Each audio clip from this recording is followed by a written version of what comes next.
Бұл кім? Давайте балалардан сұрайық. Крокодил.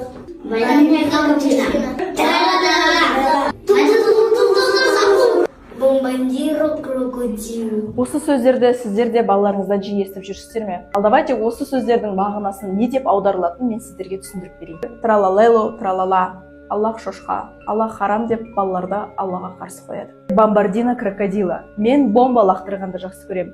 Мен жазықсыз балаларды өлтіргенді жақсы көремін. Балерина капучино. Бұл қыз балаларына қарсы, әйел адамдарға қарсы тәнін төмендету, қыз баласының тәнімен ойнауға болады деген білдіреді. Бұл мемдер ютубта, тиктокта брейнрот, яғни миды шіріту деген хэштег бойынша таралуда. Бір видеоның өзі 5 миллиондай қаралым алуда. Ал сіз осының мағынасын білдіңіз бе, және балаңызға оның жақсы емес екенін түсіндірдіңіз бе? Түсіндірмесеңіз, тез арада түсіндіруге тырысыңыз.